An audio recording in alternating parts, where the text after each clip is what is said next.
ಕೋರ್ಟಿನ ತೀರ್ಪಿಗೆ ಯಾರೂ ದೊಡ್ಡರಲ್ಲ. ಪ್ರಜಾಪ್ರಭುತ್ವ ವ್ಯವಸ್ಥೆಯಲ್ಲಿ ನ್ಯಾಯಾಲಯದ ತೀರ್ಪಿಗೆ ನಾವು ಬದ್ಧರು ಅನ್ನೋದನ್ನು ಯಾವತ್ತೂ ಮಾನ್ಯ ಮುಖ್ಯಮಂತ್ರಿಗಳು ಉಪಮುಖ್ಯಮಂತ್ರಿ ಹೇಳ್ಕೊಂಡೇ ಬಂದರು. ಮತ್ತು ಸತ್ಯಮೇವ ಜಯತೆ, ನಮಗೆ ನ್ಯಾಯ ಸಿಗುತ್ತೆ ಅಂತ ಹೇಳ್ಕೊಂಬಂದರು. ತುಂಬ ಸಂತೋಷ. ಆದರೆ ಕೋರ್ಟು ಈಗ ತೀರ್ಪು ಕೊಟ್ಟಿರೋದ್ರ ಪ್ರಕಾರ ಸಿದ್ದರಾಮಯ್ಯನವ್ರ ಬಗ್ಗೆ ತನಿಖೆಗೆ ಆದೇಶ ಕೊಟ್ಟಿದ್ದಾರೆ. ತನಿಖೆಗೆ ಆದೇಶ ಕೊಟ್ಟಿರೋ ತಕ್ಷಣ ಮೇಲ್ನೋಟಕ್ಕೆ ಅವರು ತಪ್ಪಿತಸ್ಥರು ಅನ್ನೋಂಥ ಅಭಿಪ್ರಾಯ ಬರ್ತಾ ಇದೆ. FIR ಕೂಡ ಬಿದ್ದಿದೆ. FIR ಬಿದ್ದಂಥ ಸಂದರ್ಭದಲ್ಲಿ ನಾನು ಇಷ್ಟು ಮಾತ್ರ ಹೇಳ್ತೇನೆ, ನೀವು ತನಿಖೆಗೆ ಸಿದ್ಧರಾಗಿ ಹೋಗ್ರಿ. ತನಿಖೆಯಲ್ಲಿ ನಾನು ಭಗವಂತನಲ್ಲಿ ನಾನು ಪ್ರಾರ್ಥನೆ ಮಾಡ್ತೇನೆ, ನೀವು ಮುಕ್ತವಾಗಿ ತನಿಖೆಯಿಂದ ನೀವು ತಪ್ಪಿತಸ್ಥರಲ್ಲ, ಕ್ಲೀನ್ ಚೀಟ್ ತೊಗೊಂಡು ಬನ್ನಿ, ನಮ್ಮದೇನು ಅಭ್ಯಂತರ ಇಲ್ಲ. ಅದು ಬಿಟ್ಟು ನೀವು ಪ್ರಾರಂಭದಿಂದನೇ ನಾನು ಏನು ತಪ್ಪು ಮಾಡಿಲ್ಲ ಅಂತ 10 ಸರಿ ಹೇಳಿದ್ರೆ ರಾಜ್ಯದ ಜನಕ್ಕೆ ಈಗಾಗಲೇ ಅನುಮಾನ ಬಂದುಬಿಟ್ಟಿದೆ ನೀವು ತಪ್ಪು ಮಾಡಿದ್ದೀರಿ ಅಂತ. ಅದಕ್ಕೋಸ್ಕರ ನಾನು ಮತ್ತೆ ಹೇಳ್ತೇನೆ, ಈ ಸಂದರ್ಭದಲ್ಲಿ ತನಿಖೆ ಸ್ಪಷ್ಟವಾಗಿ ನಿಮ್ಮ ತಪ್ಪಿತಸ್ಥರಲ್ಲ ಅಂತ ತೀರ್ಪು ಕೊಟ್ಟರೆ ನೀವು ಇಮ್ಮಿಡಿಯೇಟ್ ಬಂದು ಮುಖ್ಯಮಂತ್ರಿ ಆಗಿ, ನಾವು ಬೇಡ ಅನ್ನೋಲ್ಲ. ಆದರೆ ಈಗ FIR ಹಾಕಿರೋಂಥ ಸಂದರ್ಭದಲ್ಲಿ ನೀವು ರಾಜೀನಾಮೆ ಕೊಡಬೇಕು, ಆ ತನಿಖೆ ಎದುರಿಸಬೇಕು, ತನಿಖೆಯಿಂದ ನೀವು ಸ್ಪಷ್ಟವಾಗಿ ಹೊರಗಡೆ ಬರಬೇಕು ಅನ್ನೋಂಥ ದೇವರಲ್ಲೂ ನಾನು ಪ್ರಾರ್ಥನೆ ಮಾಡ್ತೀನಿ. ಇದು ನಿಮ್ಮ ಬಗ್ಗೆ. ಅದೇ ನಿಮ್ಮ ಶ್ರೀಮತಿಯವರು ನಂಗೆ ತುಂಬ ದುಃಖ ಬರುತ್ತೆ. ಆ ತಾಯಿ ಮುಗ್ದೆ, ಆ ಹೆಣ್ಮಗಳು ಏನೇನೇನೂ ಗೊತ್ತಿಲ್ಲ, ಒಳ್ಳೆ ದೈವ ಭಕ್ತೆ. ಆ ತಾಯಿ ಎಂದೂ ಹೊರಗೆ ಬಂದವರಲ್ಲ. ನೀವು ಅವ್ರ ಹತ್ರ ಸಹಿ ಮಾಡಿಸ್ಕೊಂಡು ಅವ್ರ ಹೆಸರಿನಲ್ಲಿ ಅನೇಕ ಗೀಟೆಲ್ಲ ಮಾಡ್ಕೊಂಡಿದ್ದೀರಿ ಅಂತ ಈಗಾಗಲೇ ಪತ್ರಿಕೆ TVಗಳೆಲ್ಲ ಬರ್ತಾಯಿದೆ. ಆ ದೇವ್ರಿಗೆ ಪ್ರಾರ್ಥನೆ ಮಾಡ್ತೀನಿ, ಆ ತಾಯಿಗೇನು ಅನ್ಯಾಯ ಆಗಬಾರ್ದು. ತನಿಖೆಯಲ್ಲಿ ಅವ್ರು ಇನ್ನೇನು ದೋಷಿ ಅವರಲ್ಲ ಅನ್ನೋದು ಹೊರಗೆ ಬರಲಿ ಅಂತಲೂ ಕೂಡ ನಾನು ಪ್ರಾರ್ಥನೆ ಮಾಡ್ತೇನೆ. ಯಾವುದೇ ಕಾರಣಕ್ಕೂ ರಾಜೀನಾಮೆ ಕೊಡಲ್ಲ, ಇದು ಕೇವಲ ಸೇಡಿನ ರಾಜಕಾರಣ ಮಾಡ್ತಿದ್ದಾರೆ ಅನ್ನುವಂಥ ಮಾತನ್ನು CM ಹೇಳ್ತಾರೆ. ಹಾಗಾದರೆ ನಾನೇನೇ ತಪ್ಪು ಮಾಡೇ ಇರಲಿಲ್ಲ, ನನ್ನ ಮೇಲೆ ಆಪಾದನೆ ಬಂತು, FIR ಹಾಕಿದ್ರು. ಇದೇ ಸಿದ್ದರಾಮಯ್ಯನವರು DK ಶಿವಕುಮಾರು ಹಗಲು ರಾತ್ರಿ ಧರಣಿ ಯಾಕೆ ಮಾಡಿದ್ರು?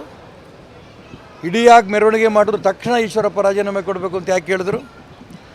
ಕೊನೆಗೆ ನಾನು ರಾಜೀನಾಮೆನೂ ಕೊಟ್ಟೆ, ತನಿಖೆನಲ್ಲಿ ಕ್ಲೀನ್ ಚಿಟ್ಟು ಸಿಕ್ತು. ನಾನು ಅದಕ್ಕೋಸ್ಕರ ಹೇಳ್ತಾ ಇದ್ದೀನಿ, ನಿಮಗೊಂದು ಕಾನೂನು ನನಗೊಂದು ಕಾನೂನು ಇದೆ ದೇಶದಲ್ಲಿ. ಸಿದ್ದರಾಮಯ್ಯನ DK ಶಿವಕುಮಾರ್ಗೂ ಒಂದೇ ಕಾನೂನು, ಈಶ್ವರಪ್ಪನಿಗೂ ಒಂದೇ ಕಾನೂನು. ನನ್ನ ಮೇಲೆ ಆಪಾದನೆ ಬಂದಂಥ ಸಂದರ್ಭದಲ್ಲಿ ನೀವು ಮೆರವಣಿಗೆ ಮಾಡಿದ್ವಿ, ನೀವು ಮೆರವಣಿಗೆ ಮಾಡಿ ರಾಜೀನಾಮೆ ಕೊಡಬೇಕು ಅಂತ ನಾನು ಕೊಡಲಿಲ್ಲ. ಕೇಂದ್ರದವ್ರು ಒಂದೇ ಒಂದು ಒಪಿನಿಯನ್ ತೊಗೊಂಡೆ, ನಾನು ರಾಜೀನಾಮೆ ಕೊಡ್ತಾಯಿದ್ದೀನಿ, 2 ದಿನ ತಡಿ ಅಂದರು. ಆದರೂ ಮತ್ತೆ ಪ್ರೆಷರ್ ಮಾಡಿದೆ, ನಾನು ರಾಜೀನಾಮೆ ಕೊಡ್ತಾಯಿದ್ದೀನಿ, ನನ್ನ ಮೇಲೆ FIR ಬಿದ್ದಿದೆ, ನಾನು ಕಂಟಿನ್ಯೂ ಆಗಿ ಸಾಧ್ಯ ಇಲ್ಲ, ದಯವಿಟ್ಟು ನನಗೆ ಅವಕಾಶ ಮಾಡಿಕೊಡಿ ಅಂದಾಗ ಕೇಂದ್ರದ ಅವಕಾಶ ಮಾಡಿಕೊಟ್ರು, ರಾಜೀನಾಮೆ ಕೊಟ್ಟೆ, ತನಿಖೆ ಆಯಿತು, ನಾನು ತಪ್ಪಿತಸ್ಥ ಅಲ್ಲ ಅಂತ ತೀರ್ಮಾನ ಆಯಿತು. ಹಾಗೆ ನೀವು ಕೂಡ FIR ಬಿದ್ದ ಮೇಲೆ ನೀವು ರಾಜೀನಾಮೆ ಕೊಟ್ಟು ತನಿಖೆ ನಡೆಸಿ, ತನಿಖೆಯಲ್ಲಿ ನೀವು ತಪ್ಪಿತಸ್ಥರಲ್ಲ ಅಂತ ಬಂದರೆ ತುಂಬ ಸಂತೋಷ.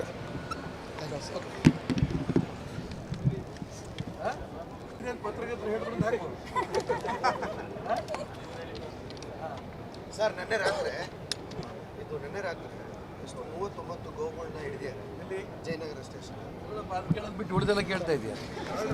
ಇದು ಈ ಸಿದ್ದರಾಮಯ್ಯನವ್ರದ್ದು, DK ಶಿವಕುಮಾರ್ದು ಈ ಸದ್ಯಕ್ಕೆ ಬಗೆಹರಿಯಲ್ಲ. ಅದು ಮುನಿರತ್ನಂತಿರ್ಬೋದು, ಪ್ರಜ್ವಲ್ ರೇವಣ್ಣಂದಿರ್ಬೋದು, ಸದ್ಯಕ್ಕೆ ಬಗೆಹರಿಯಲ್ಲ. ಆದರೆ ಬಗೆಹರಿಬೇಕಾದ್ದು ನಮ್ಮ ರಾಜ್ಯದಲ್ಲಿ ಹಿಂದುತ್ವ,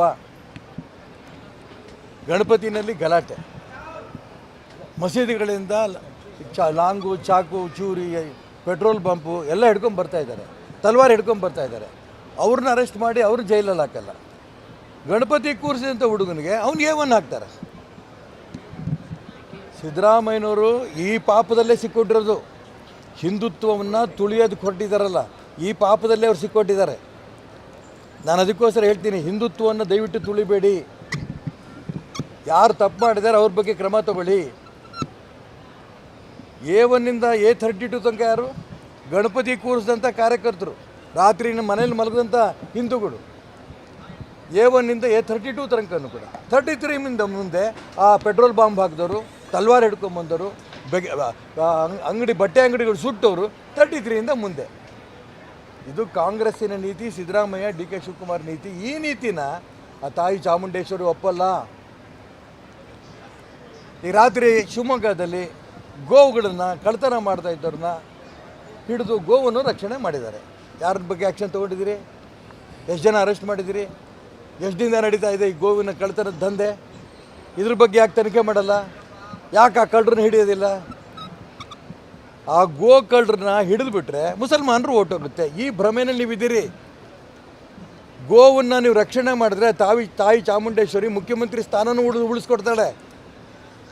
ಈ ದಿಕ್ಕಿನಲ್ಲಿ ಪ್ರಯತ್ನ ಮಾಡಿ. ಹಿಂದುತ್ವವನ್ನು ನ್ಯಾಯಬದ್ಧವಾಗಿ ನಾನು ಇಡ್ತೀನಿ, ಕಾನೂನುಬದ್ಧವಾಗಿ. ಗೋವನ್ನು ಕಳ್ಳತನ ಮಾಡಿಕೊಂಡು ಕೊಲೆ ಮಾಡಿ ಗೋಹತ್ಯೆ ಮಾಡ್ತಾರಂಥ ವ್ಯಕ್ತಿಗಳನ್ನ ರಕ್ಷಣೆ ಮಾಡೋದು. ಯಾರು ಗೋಹತ್ಯೆ ಮಾಡೋಕ್ಕೆ ಹೋಗ್ತಾ ಇದ್ದಾರೆ ಅವ್ರು ಹಿಡಿದು ಕೊಟ್ಟವ್ರೆ ಅಂಥ ಕಾರ್ಯಕರ್ತರ ಬಗ್ಗೆ ಕ್ರಮ ತಗೊಂಡದ್ದು. ಇದು ಕಾಂಗ್ರೆಸ್ ನೀತಿ. ನಾನು ಅದಕ್ಕೋಸ್ಕರ ಹೇಳ್ತೀನಿ, ಇವತ್ತು ಶಿವಮೊಗ್ಗದಲ್ಲಿ ಎಷ್ಟು ಹಸುಗಳನ್ನ ಹಿಡಿದಿದ್ದಾರೆ, ಯಾರ್ಯಾರು ಹಿಡಿದಿದ್ದಾರೆ, ಅವ್ರು ಅಷ್ಟೂ ಜನ ಬಗ್ಗೆ ಕ್ರಮ ತಗೊಂಡು ಅವ್ರು ಜೈಲಿಗೆ ಕಳಿಸಿ ಕ್ರಮ ತಗೊಳ್ಳಿ. ನಾನು ಅದಕ್ಕೋಸ್ಕರ ಹೇಳಿದೆ, ಆಗ ಈ ತಾಯಿ ಚಾಮುಂಡೇಶ್ವರಿ ನಿಮ್ಮ ರಕ್ಷಣೆ ಮಾಡ್ತಾಳೆ. ಹಿಂದುತ್ವವನ್ನು ಉಳಿಸಿ, ನ್ಯಾಯಬದ್ಧವಾಗಿ ಉಳಿಸಿ.